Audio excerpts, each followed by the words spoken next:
I didn't flinch when my daughter said it. You're expired.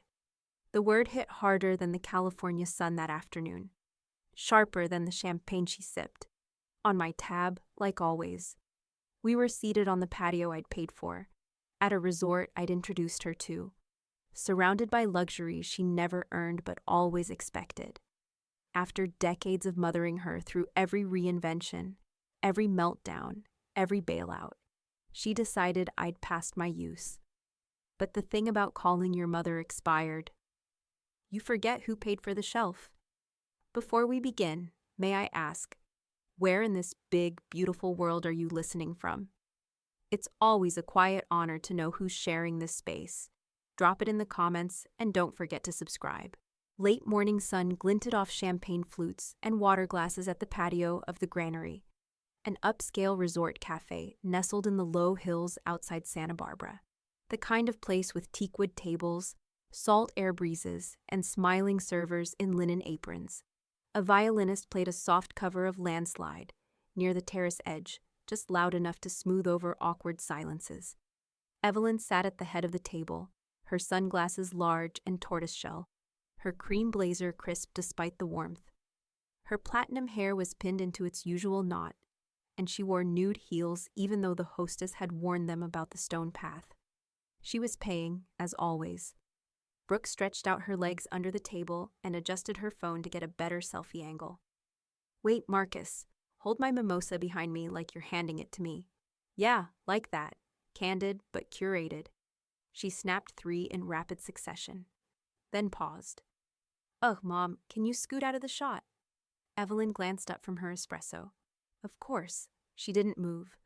Brooke made a noise that wasn't quite a sigh. It's just the background's better without you there. Too many neutrals. She gestured vaguely at Evelyn's blazer. It's like the whole vibe got beige.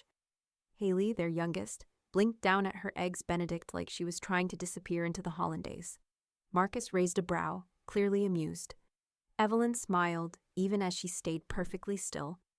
You don't like the blazer, she said, tone dry, as the Napa Rosé Brooke hadn't finished. That's fair. Some of these looks are timeless, though. Don't worry, you'll catch up when they come back around. Brooke tilted her phone and snapped another photo. You keep saying that, but trends don't loop back forever. Some things just expire. She didn't look up when she said it. Her voice was low, but clear enough to carry. Then came the line, sharp, offhand, and lodged like a shard of glass. You're expired, Mom. No one's looking anymore. The words didn't hit the table so much as they rippled through it, like a gust had passed over the water glasses, nudging them ever so slightly. Marcus gave a low chuckle, reflexive, awkward, not mean, just passive. He busied himself with his fork after. Haley froze, lips parted slightly. She looked like she wanted to say something, but had already missed the moment.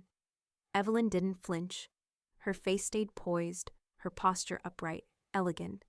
She simply reached for her espresso with steady fingers, took a sip, and smiled with unsettling calm. Noted, she said. Nothing else, just that. The table went quiet. A bird somewhere trilled in the palm trees.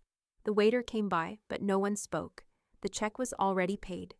Minutes later, when they finally got up to leave, Evelyn was still smiling.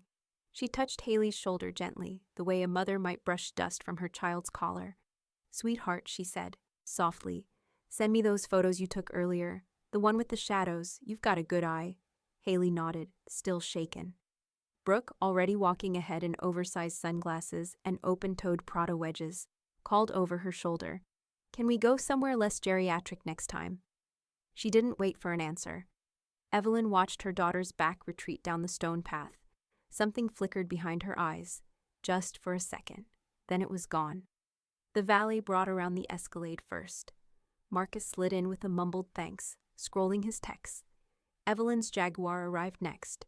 She waited until Haley climbed in the back before settling into the driver's seat. Seatbelt, keys, engine. The air inside was cool, still perfumed with her signature gardenia spray. A calm luxury. She didn't speak, didn't touch the radio, didn't glance in the mirror. But as she pulled onto the main road, her fingers gripped the wheel tighter than they needed to. Something had shifted. It was small, but irreversible. And Brooke, laughing in the car ahead, tapping through her stories, would never know just how much. The soft chime of Evelyn's home office door closing behind her was almost too gentle, like the house was trying not to intrude on whatever was coming next. She slipped out of her heels, leaving them just inside the doorway like punctuation. The carpet beneath her bare feet was thick, custom dyed to match the dove-gray tones of the room. On the desk, her laptop glowed awake, already connected to the secure network. A half-empty bottle of still mineral water sat beside a small glass. Room temperature, as she liked it.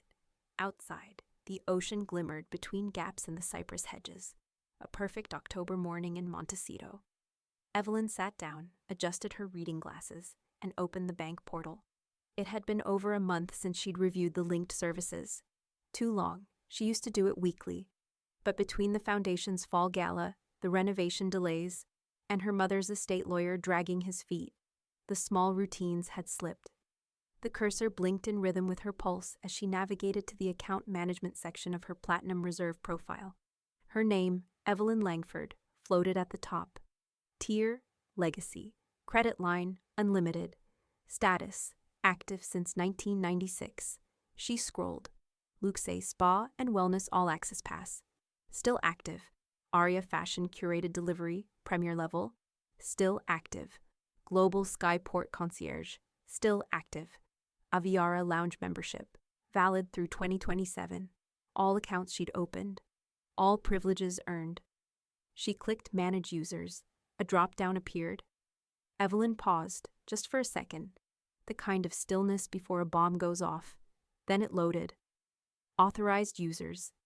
Evelyn Langford, Brooke Langford. She stared. Not at the names, but at the dates. Brooke had been added to every single service in April. Not years ago, not when she was in college. This year, right around her 29th birthday, right after Evelyn had covered the deposit on that Miami condo she was supposedly investing in. Brooke hadn't asked, not once. She clicked into the spa account. Brooke's appointment history was robust. Beverly Hills, Scottsdale, Aspen. The concierge service showed multiple bookings under Brooke's initials for fast-track security clearance, baggage assistance, even car service. Evelyn reached slowly for the glass of water, took a sip, then exhaled through her nose. She opened a fresh legal pad from the drawer. At the top, in clean, decisive script, she wrote, "Entitlements built on insults." She underlined it twice. The doorbell rang. 3 short chimes. Only one person did that. She didn't get up immediately. She closed the laptop, slid the legal pad into her leather folio, and tucked it under her arm as she moved through the hall. At the door stood Vera, her friend and former sister-in-law. Cashmere wrap, messy bun, holding 2 lattes from the place in town Evelyn actually liked. The one that didn't water down oat milk like everyone else. "I brought caffeine and gossip," Vera said, stepping in. "You okay? You look like someone just died, or got caught trying to come back to life." Evelyn set the folio on the entryway console. "Brooke's been using all of my services. Travel, luxury access, full concierge. Didn't ask, didn't mention it. Just quietly helped herself." Vera raised a brow. "Of course she did. She wants your life." Evelyn turned, her expression unreadable. "She wants my life without me in it." There was a beat, a breath. Then Evelyn smiled, but it didn't reach her eyes. "Then she can have neither." Vera said nothing, just stepped aside as Evelyn walked past her, toward the stairs. She could hear the click of the legal pad folio as Evelyn tucked it under her arm again, deliberate, heavy. "Where are you going?" Vera called after her. Evelyn didn't look back. "To make a list." The office sat high above the city, 28 floors up, behind a wall of smoked glass that caught the early afternoon sun like a blade. Evelyn stepped off the elevator into silence softened only by a low hum of distant traffic and the soft click of her heels across polished concrete. No reception desk, just an open layout of dark oak, stone planters, and matte black fixtures. Sleek. Unapologetic. A woman stood at the far end, framed by the clean geometry of her corner office. Blazer off, sleeves rolled, dark hair pinned in a tight coil. She looked up and gave a small nod. "Ms. Langford," she said. "I cleared the next 2 hours." Jenna Price didn't waste pleasantries. She was Evelyn's third attorney in as many years, and the first one she hadn't had to translate herself around. They sat. Evelyn opened her folio, slid out 2 pages of notes written in neatly sectioned black ink, and handed them across the table. Every account, every tie-in, every service. She's on all of them. Jenna scanned, didn't interrupt, just highlighted as she went.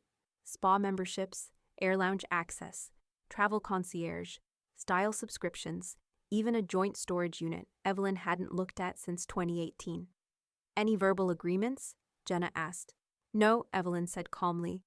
She never asked. She just used. Jenna nodded, already opening her laptop. Then we start with revocations. Access terminated. Authorizations removed.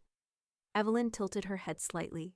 Then we go into asset realignment. Liquid, digital, physical. Anything joint becomes singular. If you funded it, you control it. If she's named, she's gone. Evelyn looked out the window. Below, traffic inched through the downtown grid like blood through a slow, deliberate pulse. And, she added after a moment, we'll restructure the will. Jenna looked up. I want it airtight, Evelyn said. No contest clause. No wiggle room. I'm tired of raising wolves and calling them daughters. Jenna smiled faintly. Understood. She tapped the keys with practiced speed. Already drafting a phased legal plan. Cancel access, reroute ownership, reassign assets, and passwords, Jenna asked. I've already changed them, every account. Personal, banking, cloud storage, medical, estate planning software. I even revoked access to the family SharePoint.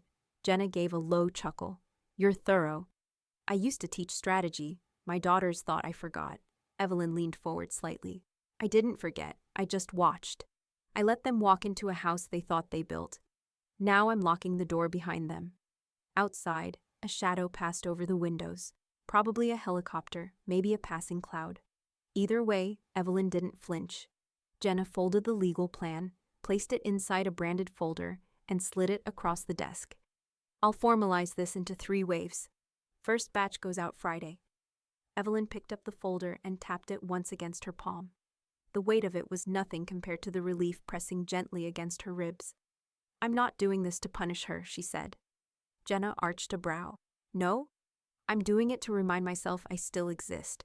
Jenna nodded slowly. No arguments, no softening, just respect. Evelyn stood, smoothed her jacket, and walked toward the door. But just as she reached for the handle, Jenna said, You may want to check the Miami condo deed while you're at it. Evelyn turned. Your name's not on it, Jenna added. And I doubt she told you that. A long pause. The silence in the room changed shape. Evelyn's grip on the folder tightened. Just once. Then she smiled softly. Good, she said. That makes it easier to burn. The Luxay Spa and Wellness Retreat smelled like eucalyptus, rose clay, and a hint of cucumber water. The kind of place where silence wasn't just expected, it was curated.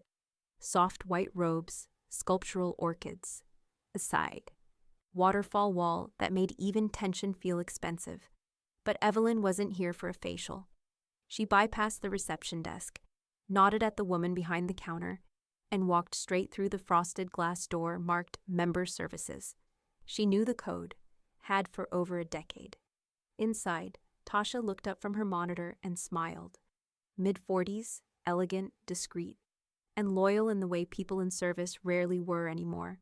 She stood. Ms. Langford, she said. I saw the notice this morning. Want to confirm in person? Evelyn nodded. Let's do it clean. Tasha turned her screen slightly toward Evelyn. Brooke Langford, removed as of 8:02 a.m. No pending appointments, no residual credits. Her guest privileges expired immediately. Evelyn scanned the screen, lips pressed, but eyes calm. And the reassignment, she asked. Tasha clicked twice, then turned the monitor again. Transferred to Coastal Rise Women's Initiative, 10 complimentary memberships for survivors re-entering the workforce. Evelyn's smile was faint, real. Good. Make it anonymous. Tasha nodded. Already did. A pause. Then Evelyn reached into her bag, pulled out her black titanium member card, and handed it across the desk. Downgrade me to standard access. I'm not here enough anymore. Tasha blinked. Are you sure? You'll lose. I'm sure. She left the spa with no robe, no tea, no valet call. Just quiet footsteps and a mind humming with order. Next stop, Aria Fashion Curated Delivery. Evelyn didn't need to go in. She made the call from her car, parked just outside the boutique's steel and glass facade. The woman on the other end tried to upsell her 3 times. Evelyn shut it down with 2 words. Cancel everything. Auto ship terminated. Style concierge disconnected. Brooks influencer level tier gutted. The account that once sent her daughter $900 leather handbags and cocktail dresses she'd never paid for was now set to closed with prejudice. No forwarding access, no appeals. But the real moment came later that evening, with Evelyn curled on her sofa, laptop open, gardenia candle flickering beside her. Vera sat across from her in wide-legged jeans and a vintage sweatshirt that said, "Malibu is for closers." Evelyn tapped a few final keys, then leaned back. Done. Vera looked up. What now? Lounge access revoked. Global Skyport just flagged her. You mean, she's at LAX right now, trying to get into the first-class terminal. Evelyn sipped her tea. They just denied her. Vera snorted. I would give $600 to see her face. You won't have to. She'll post about it. Probably blame TSA. The 2 women sat in silence for a moment, the soft jazz from Evelyn's speaker system playing like a shrug in the background. Then Evelyn said quietly she earned nothing, not one of those perks. But she assumed all of them were hers. Her eyes stayed on the laptop screen, but her voice was flint. She earned nothing but assumed everything.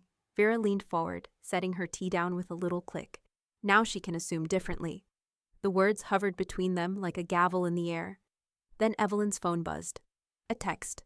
Brooke, 2 unread. She didn't open it. Instead, she opened her notes app and added one more name to the bottom of her document. Not Brooke, not Marcus, not Haley. A new name. She stared at it for a long time, then underlined it. Twice. The sculpture garden was half shadow, half sun. The kind of autumn afternoon where everything felt slightly slowed down, like a memory folding in on itself. Bronze and stone figures arched into the sky beside carefully raked gravel paths. No crowds, just wind, distant traffic, and the rhythmic crunch of gravel underfoot. Evelyn and Haley walked slowly, jackets unzipped, hands tucked loosely into their pockets. It had been Haley's idea. A walk, neutral ground, somewhere quiet but open. They hadn't spoken much at first, just moved together in silence, stopping occasionally to study a twisting form or abstract block of granite. Eventually, Evelyn spoke. There's a difference between access and consequence, she said, eyes resting on a minimalist piece shaped like a rib cage. One is a gift, the other is earned. And when people confuse them long enough, they start thinking gifts are rights. Haley nodded slowly, but didn't answer. You're not your sister, Evelyn added gently. You never have been, I know that. But I also know what happens when a parent lets one child run wild.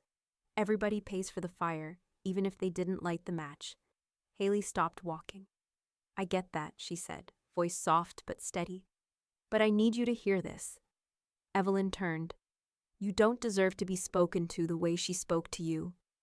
Haley looked up at her, eyes unwavering. Not by Brooke, not by anyone, ever. Evelyn blinked once, her breath catching in the space between words.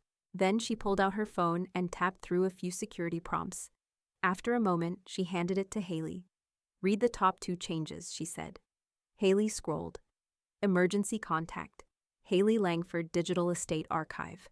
Co-manager, Haley Langford. Haley's brows lifted. What does that mean? It means when the time comes, you'll be the one with access to the full archive. Documents, letters, instructions, things I never trusted Marcus or Brooke to handle without using them like poker chips. Haley blinked fast but didn't speak. Evelyn took the phone back, slipped it into her coat. It also means, she added, I see you. I see the way you've stayed out of the fire and carried water anyway. And I'm done making you pay for your siblings' debts. They kept walking. Another sculpture came into view. A mother and daughter cast in dark bronze, walking in opposite directions but holding hands behind them. It was abstract but unmistakably them. Evelyn paused again. I'm not subtracting love, she said. Just entitlement. Haley looked up at the statue, her face unreadable. Then subtract hard, she said. Because I'd rather earn every piece of this family than steal a single inch of it. Evelyn turned toward her. There was no smile, but something lighter moved across her face. A release, maybe. A silent exhale. I updated my will yesterday, Evelyn said. But I didn't update the letter that goes with it. Haley tilted her head. There's a letter? There's always a letter, Evelyn said. My mother wrote one for me. I burned half of it. But the part I kept still makes my voice shake when I read it. They stood in silence, wind moving lightly around them. I want to get mine right, Evelyn added. I want the person who reads it to feel like I said everything I meant. No revisions, no apologies left unsaid. Then write it now, Haley said. Write it while you're still in the middle of meaning it. Evelyn reached for Haley's hand. Just briefly, just enough. And for the first time in weeks, the muscles in her jaw relaxed. But then her phone buzzed. She pulled it out slowly. The preview line read, From Marcus Langford. Subject, FYI, might want to get ahead of this. She tapped it open. Attached was a screenshot. Brooke, podcast appearance, live. Title, Motherhood, Money, and the Mask, My Truth. Evelyn didn't press play. She didn't need to hear Brooke's voice to know what she'd say. The title alone said enough. Motherhood, Money, and the Mask, My Truth. The kind of phrasing that fed on ambiguity, soft enough to sound reasonable, loaded enough to stir rage. She took a screenshot of the podcast's banner graphic. Brooke in an off-shoulder ivory sweater, staring just off camera, mid-blink for that calculated vulnerability. Evelyn saved the image into a folder labeled Estate, Legal and Digital, Disinformation Tracking, Brooke. Then she clicked her encrypted backup drive and duplicated the file into her master archive, just in case. At 9:17 a.m., Jenna emailed from her private server. The subject line was brief. Monitoring protocols engaged. The message inside was even shorter. All digital statements referencing your name or estate will now be logged, timestamped, and archived via Shadowscrape. I'll issue a preservation notice this afternoon. If she escalates, we escalate. Evelyn didn't reply. She simply moved the email into her legal documentation chain and flagged it with a green label. Step 1. Collection. Brooke could spin whatever she wanted, her version of truth, but Evelyn had traded in evidence for too long to be rattled by rhetoric. By noon, Evelyn sat at the long table in her sunroom, unsubscribing names from her holiday gifting registry. There were 3, Vera, Haley, and Brooke. She hovered over Brooke's contact record, still tied to a seasonal gifting subscription she'd paid for since 2016. It used to be monogrammed magazine bundles, Vogue, Porter, The Cut, W. She remembered how Brooke would post them, tags half visible, captioned with a sarcastic, "Thanks, Santa." Evelyn clicked Remove from Profile. The green checkmark blinked once, then vanished. That evening, Vera dropped by unannounced, a tote of Vietnamese takeout in one hand, a bottle of Gruner Veltliner in the other. She really went for it, Vera said, thumbing through her phone. She called you a financial puppeteer. Said you curated her life like a controlled brand asset. She even used the word dynastic wound. Evelyn poured 2 glasses of wine. She's been reading too many self-help manifestos. She's performing, Vera said, settling into the bar stool. Loud, wild, borderline slanderous, but it's still a performance. Evelyn handed over the wine, calm as a conductor. She's writing captions, Evelyn said. I'm writing outcomes. Vera raised her glass. And yours will still be standing after the algorithm moves on. They clinked quietly. Later that night, Evelyn moved through the walk-in wardrobe she'd had redesigned 6 years ago. Glass shelving, recessed lights, drawers that clicked softly shut with silent precision. She pulled open the velvet-lined case of statement jewelry. Rings, brooches, Art Deco cufflinks passed down from her grandmother. She touched nothing at first, just looked. The kind of long, quiet look that came before action. Then she opened the small leather planner tucked into the corner drawer and began to write. Donation drafts. Local theater endowment gala, vintage couture, museum benefit auction, jewelry lot number 3, Art prints, Haley's alma mater. Business wear fun for female students. Her handwriting was clean, small, surgical. Every plan a redirection, a shift of meaning. Not revenge, redistribution. Let Brooke rant, let her podcast. Let her caption her heartbreak like it had been packaged and sold. Evelyn had no need to post anything. She was reassigning legacy. And then her phone buzzed. A new email. Subject, urgent. Brooke just filed a petition to access the Langford Trust. Sender, Jenna Price. Time, 10:41 p.m. Evelyn sat down, opened the email. At the bottom was an attachment, a PDF, filed today. Brooke's signature sat right beside a newly hired attorney's name Evelyn didn't recognize. Claiming constructive ownership through verbal intention, the file read. Petitioner asserts that lifelong gifting and financial support entitles her to partial inheritance. The words didn't surprise Evelyn, but the signature beneath Brooke's did. Marcus Langford, co-petitioner. The email came at 6:11 a.m.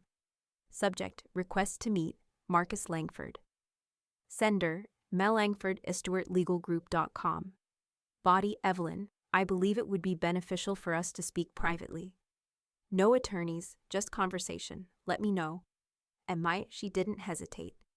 She forwarded it to Jenna, no commentary, no flair, just subject line clipped from the body. FWUD, Marcus Langford, direct contact. 10 minutes later, her attorney's reply came in with a tone so dry it almost smoked. My client has no need to meet privately. Your wife may contact her attorney. That word, wife, its placement precise, legal, cold. The message wasn't for Marcus. It was about him. By 8:00 a.m., Evelyn was logged into the Platinum Reserve dashboard, the joint travel account, an elite tier plan they'd opened during their Aspen anniversary trip in 2004, sat untouched for over a year. No more upcoming itineraries, no shared upgrades, just quiet entitlement. She scrolled through the history. He'd used it as recently as last month. Business class upgrade to DC Hotel Suite in Chicago. Dinner at Le Coucou. All on her status, her rewards, her name. She clicked close account permanently. No warning screen appeared, just a red bar across the top that read, Action complete. User access revoked. All points forfeited. Her cursor hovered there for a moment longer, then moved on. By 9:12 a.m., she was on hold with the luxury automotive concierge. The voice on the other end finally returned, chipper and unaware. Yes, ma'am.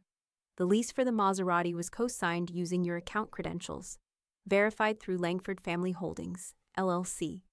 Evelyn's tone was cordial, effortlessly lethal. Then remove my name from the agreement.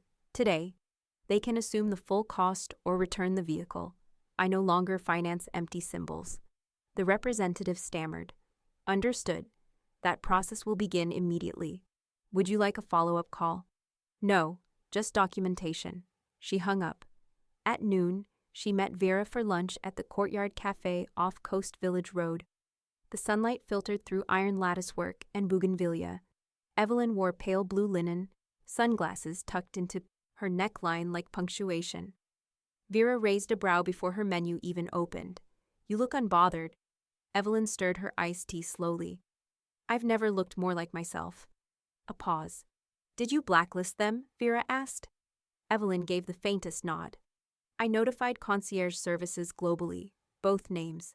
Red listed under security protocol.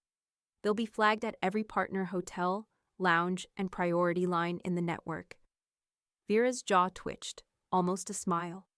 You're erasing them with the same grace they refuse to show. Evelyn lifted her glass. Erasure is an art. I'm a curator. That night she returned home and sat at her desk under the soft light of her swing-arm lamp. The screen glowed. Her planner lay open beside her, pages marked, underlined, bookmarked in subtle shades of gray and navy.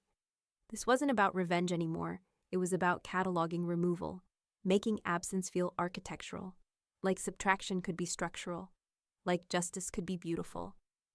Then her phone buzzed. Another email, from Haley. Subject, don't panic. Body. I didn't want to tell you this until I was sure. but Brooke's been in contact with Dad. Not just Marcus, our actual dad. She's meeting with him in New York next week. She's trying to get him involved. At the bottom, attached, screenshot from Brooke's Instagram close friend story. A photo of a flight confirmation. JFK arrival.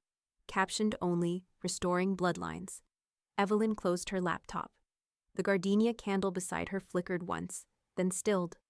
The conference room wasn't large, but it was high, corner glass. A view of the coastline framed in storm gray. The air smelled faintly of lemon oil and unspoken consequences. Haley sat opposite Jenna Price, her hands folded on the sleek black table. Evelyn sat beside her, not across, not above. As if to signal, this isn't a test, this is a transfer. Jenna slid a matte folder across the table. This is the structure, as it stands. Haley opened it. A map of accounts, trusts, letters, vault keys, color-coded by access. Red, private holdings. Blue, archive systems. Gold, philanthropic assets. Black, reserved for Evelyn only. Haley scanned each page. Her voice, when it came, was quiet. This is massive. You're not inheriting money, Evelyn said calmly. You're inheriting order. Haley's brows pulled. What kind of order? The kind people build when they've been underestimated long enough. Evelyn's tone didn't rise, but it held weight. You're the one who never asked for access. That's why you'll know what to do with it. Jenna tapped her screen and turned it toward them. The Langford Trust interface glowed with Evelyn's credentials in the upper corner. At the center of the screen was a live update in progress. Beneficiaries amended, Brooke Langford. Removed, new allocations pending. Evelyn spoke without looking away from the screen. Brooke leveraged biology like it came with a clause, but she's not entitled to empire just because she descended from one. She turned to Jenna. Let's reroute the discretionary trust. All fashion, travel, and public-facing luxury assets. Jenna nodded, already typing. Redirected to. Evelyn didn't pause. Mentorship initiatives, specifically for women exiting image-based industries, beauty, modeling, performance, social media burnout. I want real pivot funds, seed capital, not sponsorships. Haley looked over, surprised. That's brilliant. It's surgical, Evelyn corrected. I'm not punishing Brooke. I'm just making sure her shadow doesn't grow where her effort didn't. Silence held for a moment. Then Jenna swiveled her laptop and clicked into the shared vault folder system. New directory, final edit, after the expiration date. Timestamp, created 3:41 p.m. Owner, Evelyn Langford. Everything lives here now, Jenna said. The will, the codicil, letters of instruction, revocation logs, internal memos. It's fireproof. Evelyn leaned back in her chair, slow and certain. Then we're almost done. Jenna closed the file with a click and looked between them. You're airtight now. For a beat, no one spoke. Then Haley turned to Evelyn. Why me? Evelyn's voice didn't waver. Because you were the only one who didn't think love meant ownership. You earned trust by never assuming it. Haley blinked, swallowing whatever emotion threatened her throat. She nodded once, then stood. I won't let you down, she said. You already haven't, Evelyn answered. That night, Evelyn returned to her study, opened her final edit folder, and uploaded a new document. Subject line, to be opened. Only when she tries to rewrite the story. Inside, a personal letter, short, measured, irrefutable. A line near the end read, You thought I was the storm, but I was the tide. And you never noticed what the tide took with it until the sand was gone. She saved it, encrypted the file, and exhaled. But before she could close her laptop, a new message pinged through. From Jenna Price. Subject, urgent. The father Brooke contacted has filed a power of attorney claim. Attached, an official motion. Filed in New York. Request to challenge the revocation of Brooke Langford's trust eligibility on the basis of undue maternal influence. The signature at the bottom was unfamiliar, but the name wasn't. Raymond Steele. Evelyn's ex-husband. Haley and Brooke's biological father. The text came at 6:03 a.m. No greeting, just a thread of digital desperation. You can't be serious. You're actually letting him speak for me now? This isn't over. Evelyn read it once. then opened her contacts list, scrolled to Brooke, tapped the info icon, and selected block this caller, block contact. Her phone didn't buzz again. She turned it face down on the table and reached for her tea. Jasmine, still hot, still hers. By mid-morning, Jenna had filed the newest clause. No reconciliation expected. Clause 9C. It was clean, formal, irreversible. In the event of posthumous claim or petition by estranged family members who have been formally removed from both estate and trust, no conciliatory mediation shall be assumed or honored. The record shall stand as written. It didn't read like revenge. It read like reality, a boundary that wore heels. Jenna sent her the final PDF with a note Evelyn would keep long after this battle was archived. Closure isn't emotional, it's procedural. J. That afternoon, Evelyn sat before the camera. She wore navy, no jewelry, and a slight sheen of highlighter across her cheekbones. Haley had helped her adjust the frame. Jenna had reviewed the statement for clarity. Vera had insisted she speak it in one take, and she did. The camera rolled. Evelyn looked into the lens the way she'd once looked into boardrooms, courtrooms, and betrayal. If you're watching this, it means what needed to end, did. It means I left nothing unsaid. It means I left the world with more order than it gave me. This isn't a goodbye video, it's an orientation. Love is not ownership. Legacy is not reward. And survival is not selfish. If you were named, it's because I believed in your capacity to hold something bigger than your own comfort. If you weren't, then you showed me who you were before I could forget. And I remembered. She looked away from the lens, then back. 1 second. Soft but steel. I chose my ending. I hope you choose yours with the same clarity. She clicked stop. Later that day, 3 matte leather bags sat neatly at the back of her Jaguar: Chanel, Givenchy, and Tom Ford. Evelyn carried them up the stone steps of a nonprofit headquarters near downtown, where a quietly astonished program director took them with wide eyes. Single mother startup grants, Evelyn said plainly. Auction them. Use the funds where banks won't. She left without waiting for a thank you. She didn't need legacy worshipped, just rerouted. The last thread came late, the life insurance restructuring. She signed it alone, at her desk, under warm lamplight. Instead of children as beneficiaries, she marked 3 nonprofits. The Pivot Project, career re-entry for former influencers. Langford Scholars Fund, Haley's idea. Ridge Safe Women's Housing Network. Each percentage precise, each payout final. When she clicked submit, a box appeared. Are you sure you want to overwrite existing beneficiaries? This action cannot be undone. Evelyn stared at it, then clicked yes without a blink. The next morning, Vera brought coffee in to-go cups printed with gold lettering that read relentless. They sat on the patio, wrapped in blankets, sun rising through a haze of eucalyptus and clean resolve. Vera handed over a croissant. You built an exit ramp lined with marble. Evelyn gave a small smile. I was tired of walking through mud pretending it was stone. A pause. Then Vera added, I still can't believe Raymond filed that claim. Do you think he's doing it for Brooke? Or for himself? Evelyn took a sip of her coffee. Her gaze drifted toward the ocean, still half-lit and endless.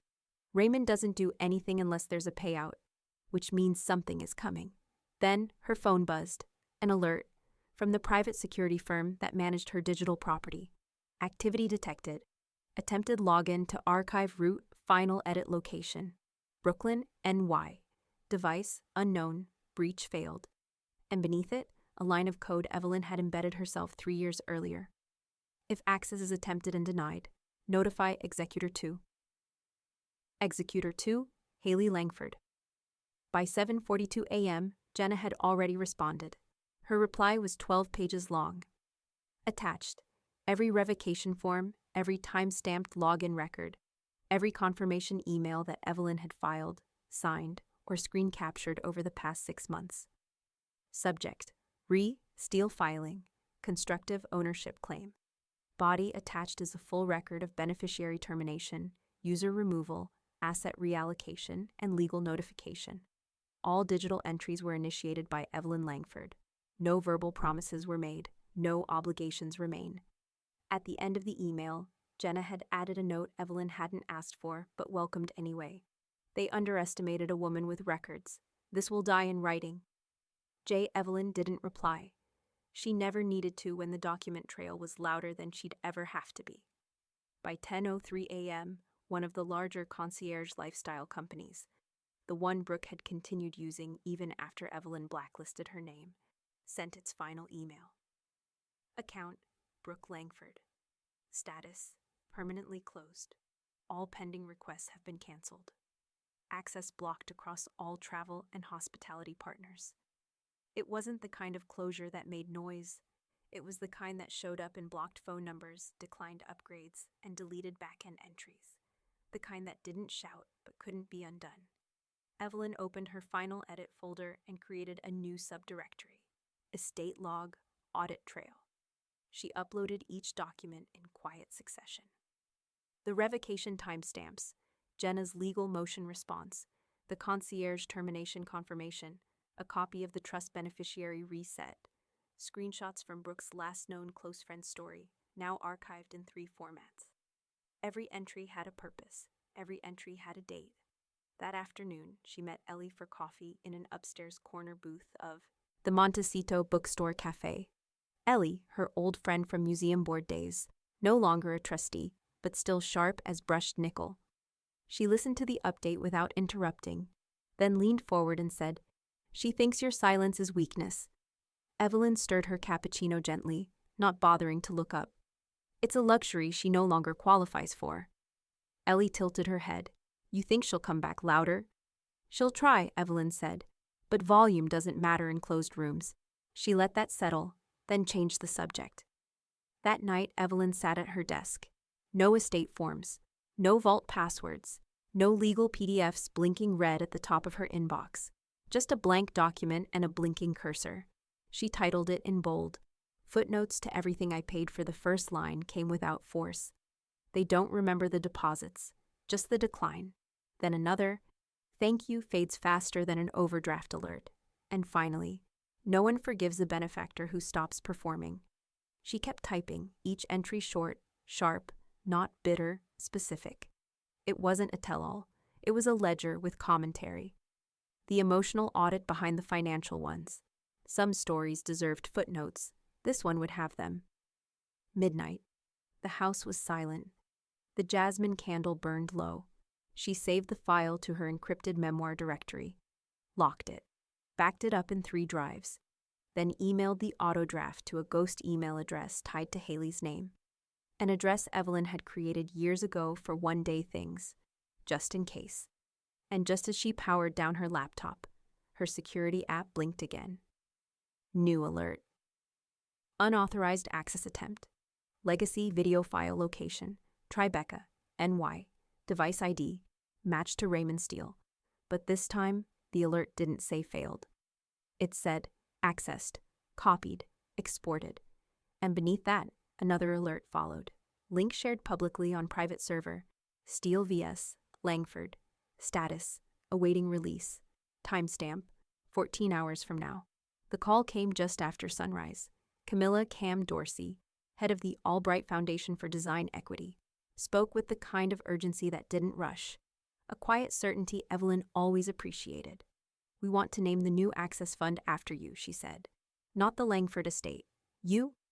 Evelyn stood in her kitchen, barefoot, the jasmine candle from last night still faint in the air. "You're sure?" she asked.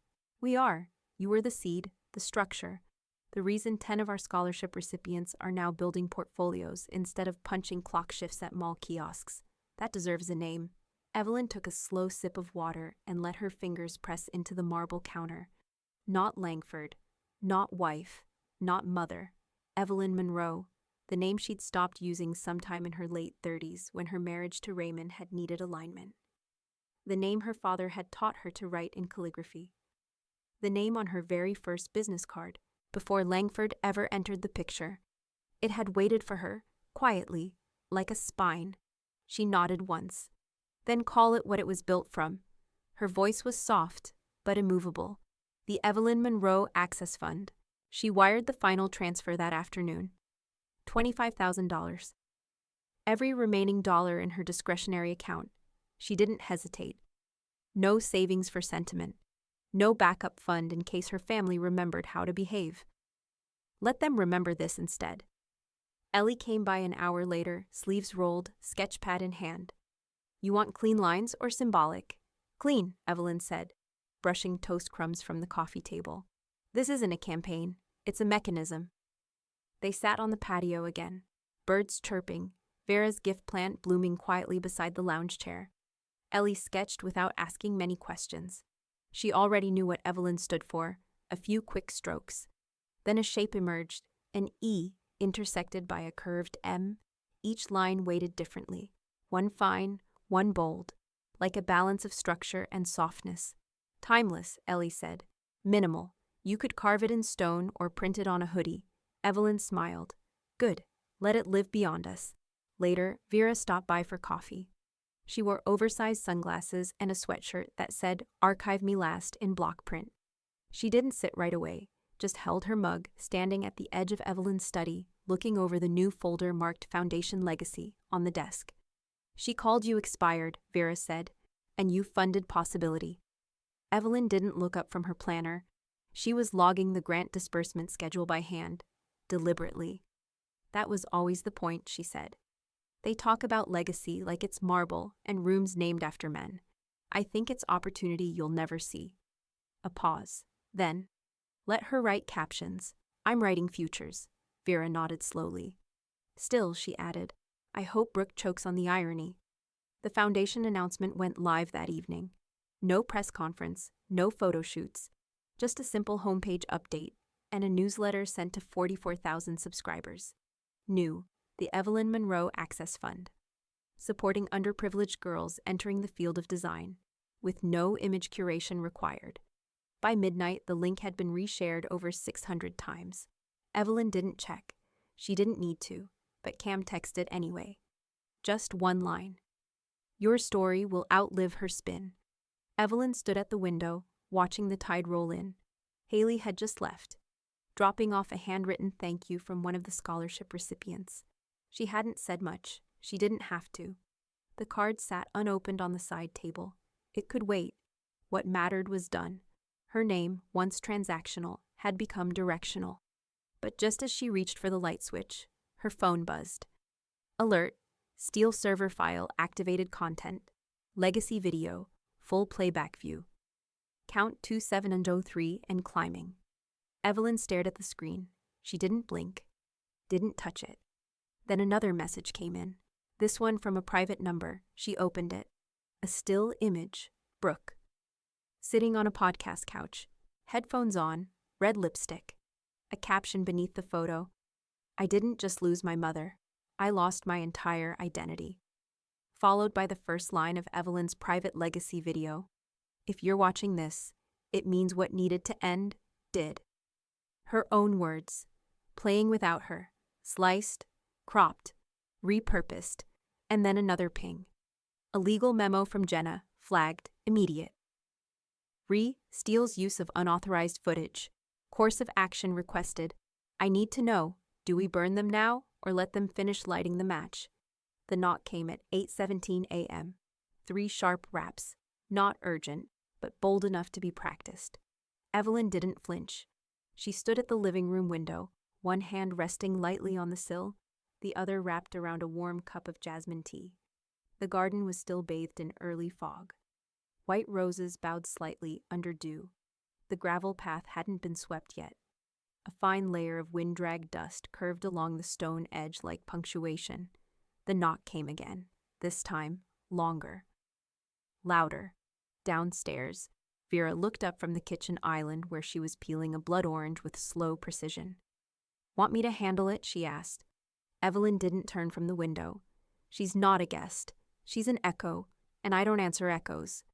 Vera smirked and wiped her hands on a striped dish towel. Copy that. The doorbell rang. Vera opened it, halfway. Brooke stood on the porch, disheveled and far too made up for the hour. Her sunglasses were oversized, her coat draped over one shoulder like a costume. Her voice, when she spoke, trembled beneath the veneer. I just want to talk to her. Vera didn't step aside.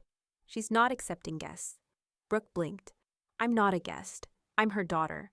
And I'm her firewall, Vera said with a pleasant smile. You'll need to scream louder if you want to break the encryption. Brooke took off her sunglasses. Her eyes were red, puffy, raw. The damage wasn't performative. But the delivery still was. Tell her this isn't what I wanted. She made it all impossible. I was just trying to... She cut herself off, switched gears. I deserved some of that. After everything I gave up to play her little game. Vera tilted her head. Ah, there it is. Brooke's voice spiked. She turned the world against me. My father, my brother, Haley. You turned them, Vera said calmly. She just stopped softening the landing. I am her daughter. And she was your origin story, not your apology system. Brooke's mouth tightened. Her fists curled. You think I won't come back with cameras? Vera smiled, one of those closed-lip, practiced Manhattan boardroom smiles. I hope you do. The gate looks excellent on film.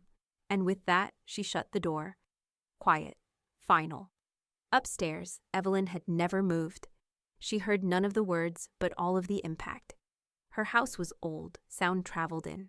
Frequency, not clarity. She didn't ask what Brooke said. She didn't need to. Instead, she poured another inch of tea into her cup, turned on the record player in the corner. Bach's Cello Suite, number 5 in C minor, began to float across the room. Slow, aching, elegant. The kind of music that made grief feel intelligent. She sat at her desk, picked up her pen, and opened the leather journal she'd kept since Haley's 13th birthday. Inside, she wrote, she underestimated silence, and how long it can echo when you finally stop speaking to someone who always talked over you. Then beneath it, let her spin, let her post, let her rent a podium. I built a wall of proof and didn't use a single sentence to defend it.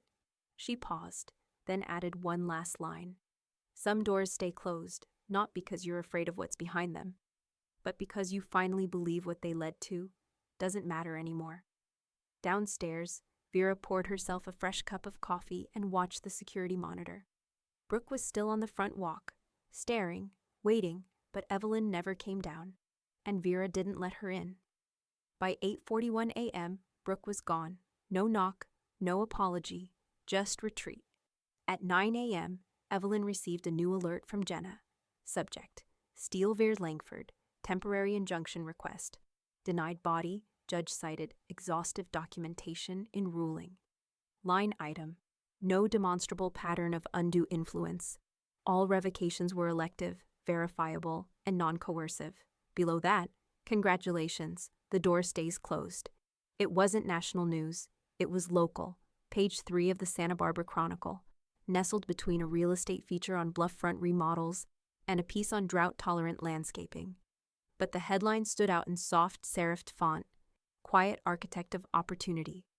Evelyn Monroe's final fund inspires a new generation. The article was thoughtful, sharp, written with the kind of restraint that made every detail land harder.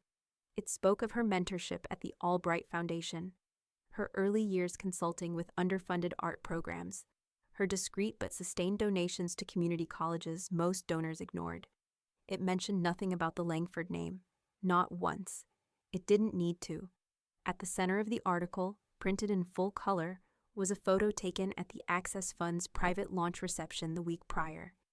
Evelyn, smiling faintly in pale slate gray, holding a framed quote in her hands, "Give them dignity without demanding debt in return." The quote had been hers, one she'd written on the back of a cocktail napkin a decade ago during a silent auction event. Haley had found it in a drawer. Cam had insisted it be printed and framed. Evelyn had forgotten she'd ever said it, but now it sat under her name, public, permanent. It took Brooke exactly 11 hours to repost it. A cropped screenshot, no link, no context, just the photo and her caption. It's easy to be noble when you're cold. The post went up at 2:03 a.m. and was deleted by 3:17, but not before 2,000 people saw it. And 40 shared it. Evelyn didn't comment, didn't text, didn't flinch. Instead, she printed the post on thick archival paper and filed it in a manila folder marked Entitlement, Final Traces. One of her newer folders, slim, growing thinner by the day. Haley, however, didn't stay quiet. She reposted the Chronicle article to her story, then posted a screenshot of Brooke's now-deleted caption. Her comment was direct, pinned in bold. "It's harder to be noble when someone calls you expired." The comment section turned fast. Messages of support, a few soft rebukes, then sharper ones. A thread of strangers defending Evelyn with more precision than she'd ever ask for. She funded entire lifelines with the grace to not make it a brand. Funny how the cold ones are always the ones keeping the lights on. Every narcissist calls boundaries cruelty. She gave you structure, you posted captions. Brooke didn't reply, not publicly. The thread died by afternoon, but Evelyn saw it.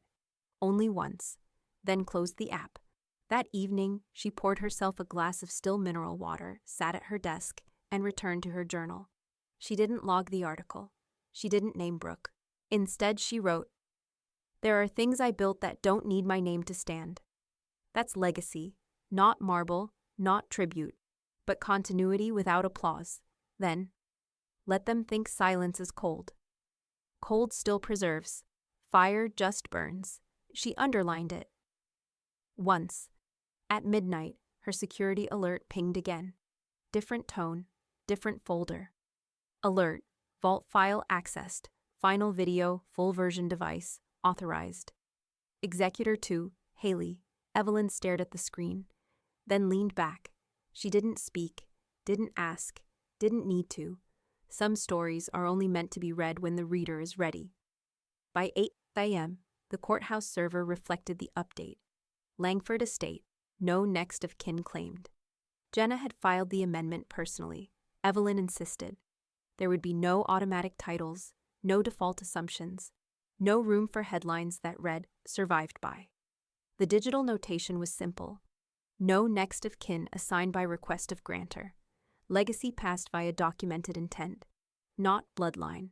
Jenna's accompanying letter was clear.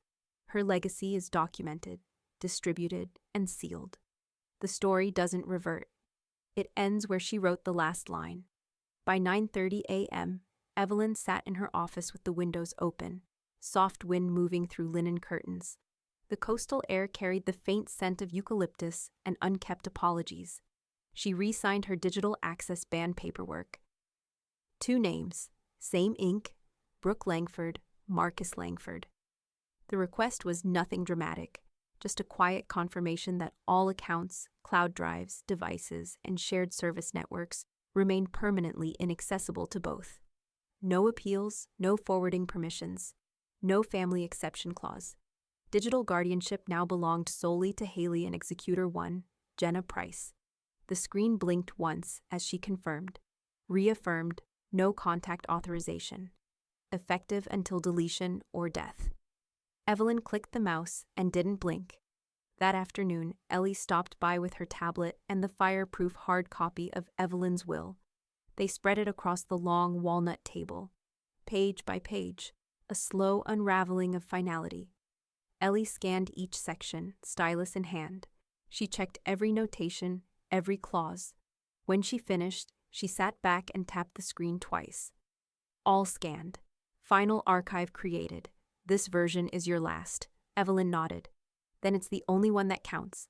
Ellie smiled faintly. You know it's rare, right? People don't finish things like this. They don't start them knowing they'll finish, Evelyn said. Upstairs, she logged into her master password manager. Each entry felt like a switch being flipped.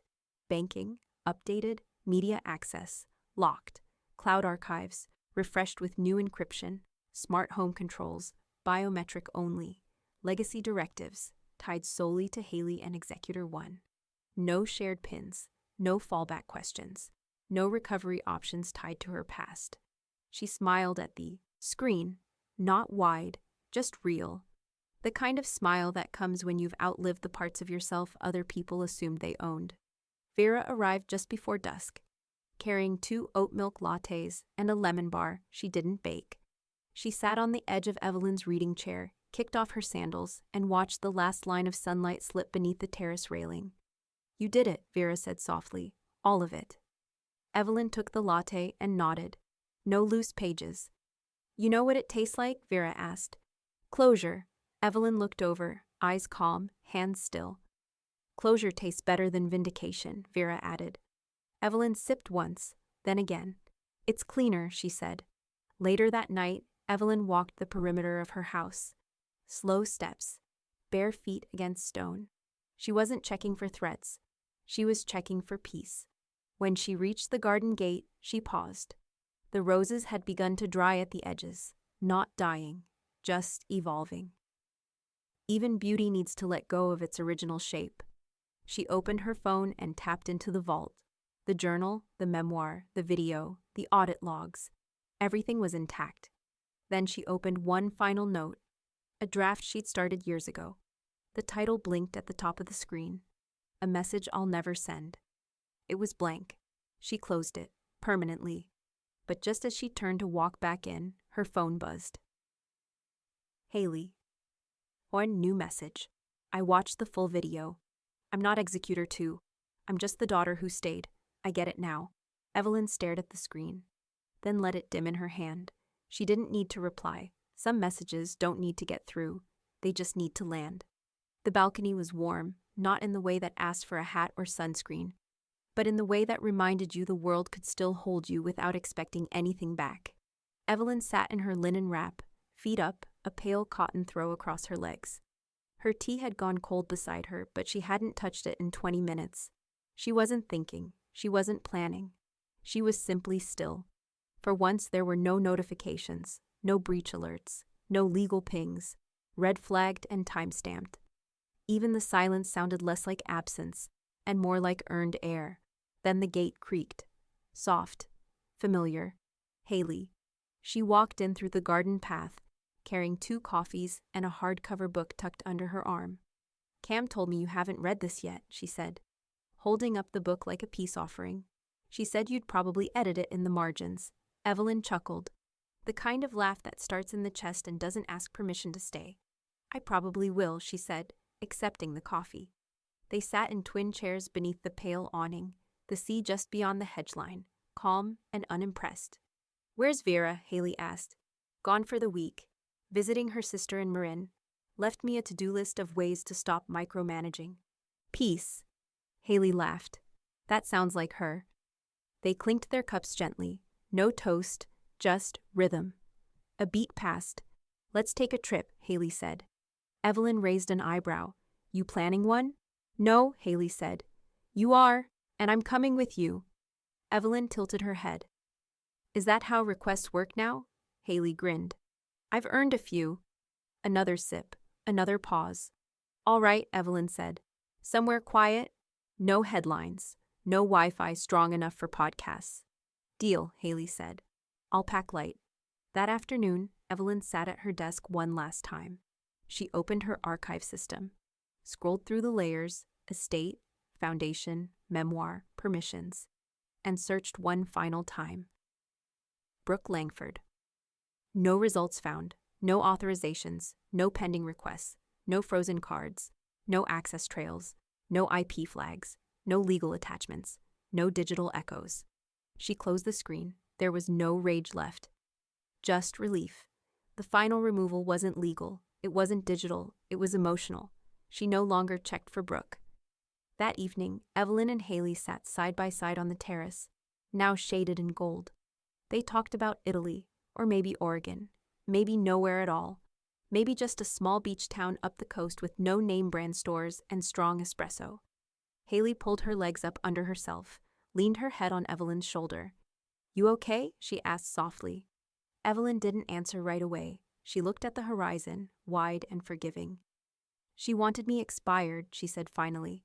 I gave her expired access. Later, Evelyn wrote one final note in the back of her journal. Not for her memoir, not for her lawyer, not for the archive, just for her. My daughter called me expired. So I canceled every luxury she enjoyed. And I've never felt more current. She closed the book, set it on the shelf, and turned toward the door, still barefoot, still warm, still hers,